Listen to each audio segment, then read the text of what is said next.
El ejercicio de la aceptación en nada se parece al acto de resignación.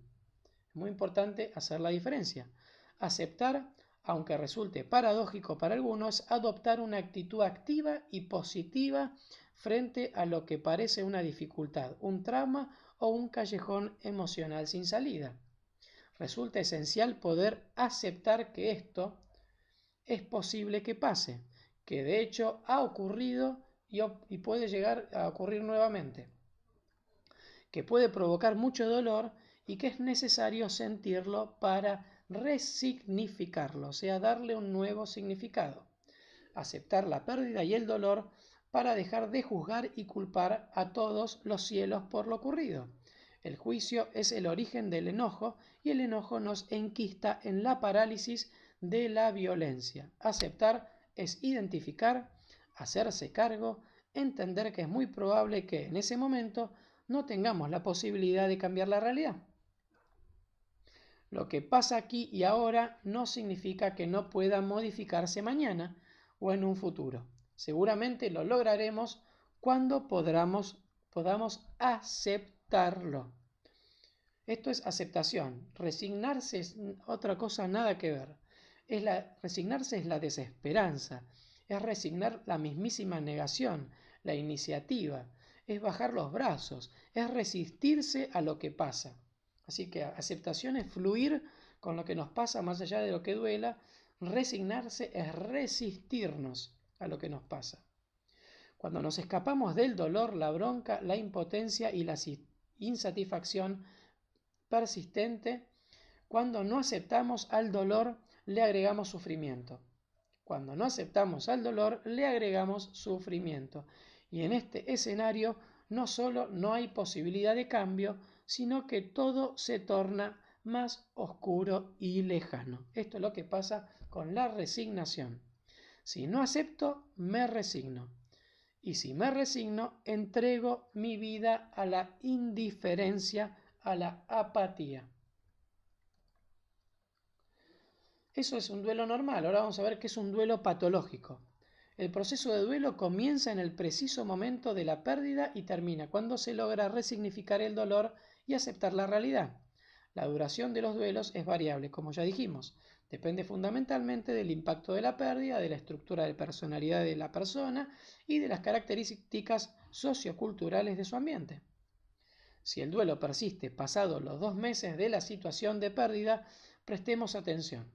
En nuestro contexto cultural, podríamos esperar que un duelo dure 1 año desde iniciado el duelo, para considerarlo como patológico.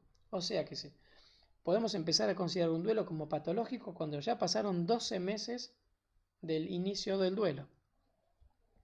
Y pasados los 2 meses del inicio tenemos que empezar a prestar atención. Hablamos de duelo patológico cuando el estado persistente en el tiempo, cuando persiste el duelo en el tiempo y el sujeto no puede superarlo sin ayuda profesional, cuando no puede superarlo solo. Además de severos cuadros depresivos, algunos con ideas suicidas, por lo cual hay que tener mucho cuidado, suelen ser frecuentes los trastornos de ansiedad y las adicciones. La persona puede caer en ataques de pánico, fobias, obsesiones, o en adicciones. Durante el duelo normal o esperable, algunas personas suelen buscar ayuda profesional para aliviar los síntomas, lo que aparece apenas pasado el shock inicial o la etapa de recuperación. Durante el duelo patológico suele ser necesaria la intervención terapéutica combinada a veces con fármacos y psicoterapia. Un duelo patológico ya pasa a ser una enfermedad mental. Cuando se decide instituir tratamiento, se está ubicando el duelo en la categoría de enfermedad. El tratamiento farmacológico apunta tanto a los síntomas de estrés crónicos, depresión y a calmar la ansiedad. En la terapia se busca que el paciente o la persona que busca ayuda acepte la pérdida adaptándose a la ausencia y aprendiendo a vivir con la pérdida. Es importante seguir de cerca el proceso e identificar si alguien se estanca en alguna instancia, en especial en el camino hacia la recuperación o superación del duelo. Así que si alguien se estanca durante mucho tiempo en una de las fases del duelo, cuidado. Esto puede estar mostrando incapacidad para superarlo, puede estar mostrando el comienzo de una enfermedad mental. Si alguien, por ejemplo, está detenido en la negación o en la no aceptación de la pérdida, difícilmente podrá avanzar a las fases posteriores, que le permiten sortear el dolor. Es el duelo que se aleja de la elaboración saludable de la pérdida. Metafóricamente podemos decir que es el proceso de cicatrización, en el que la herida nunca llega a sanar. La mayoría de los duelos patológicos suceden como consecuencia de algunas de estas distorsiones. La primera es el duelo nunca empieza, o sea, la persona nunca se permite elaborar el duelo. El duelo se detiene en alguna de las etapas. El duelo progresa hasta un punto y regresa hacia una etapa anterior y no puede avanzar. El duelo se atasca intentando evitar una etapa posterior. Es importante dejar en claro que lo enfermizo no aparece porque existe un duelo, porque el duelo es algo sano, sino que lo enfermizo aparece con el duelo señalando que es patológico al hacerse demasiado prolongado, al no poder superar y dejar fluir las diferentes etapas. Es decir, que algo está complicando desde antes y que sale a la luz con el proceso de duelo. Un proceso patológico está mostrando que la persona ya tenía un problema de aceptación de los cambios previo a este problema, previo a la separación. Los especialistas nos hablan de diferentes tipos de duelos enfermizos. Uno es el duelo ausente. Se sufre un shock tan grande que no se puede salir de la primera etapa. La pérdida es negada, sublimada o oculta un estado de confusión frente al mundo. O otro caso de duelo enfermizo es el duelo conflictivo. Se utiliza el duelo como excusa o argumento para justificar a otros conflictos, por ejemplo, no responsabilizarnos de la vida que le queda por vivir. Así que la persona se victimiza y que se queda en ese duelo conflictivo donde lo único que hace es quejarse, culpar a los demás y no se hace cargo de sí mismo. Ese es el duelo conflictivo. El duelo retrasado es donde se deja pendiente hasta aclarar el conflicto interno que evoca la pérdida, o sea que el duelo se posterga. Hay sentimientos ambivalentes como amor, odio o tristeza y alivio.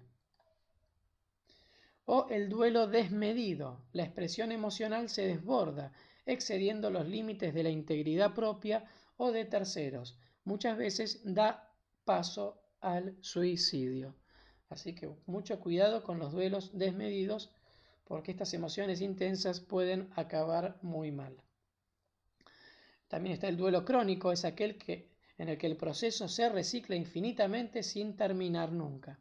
Todas estas patologías requieren casi siempre un enfoque terapéutico especializado, requieren de ayuda profesional, ni ayuda de amigos, ni ayuda de libros, ni ayuda de charlas. Acá es una enfermedad que hay que empezar a tratar con ayuda profesional. A la persona hay que guiarla para que pueda salir de este camino sin salida para él o ella.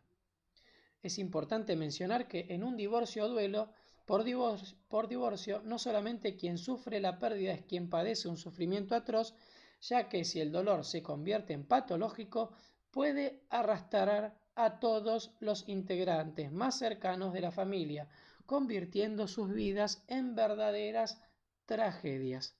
Así que vemos que el duelo patológico hace que la persona que tiene el duelo arrastre a todo su entorno familiar. Y esto empieza a ser grave. Terminamos la charla aquí. ¿Alguno tiene alguna pregunta? ¿Alguno quiere comentar algo? Si no, damos por terminado. Detengo la grabación, así que muchas gracias a todos por el tiempo y nos vemos en la próxima.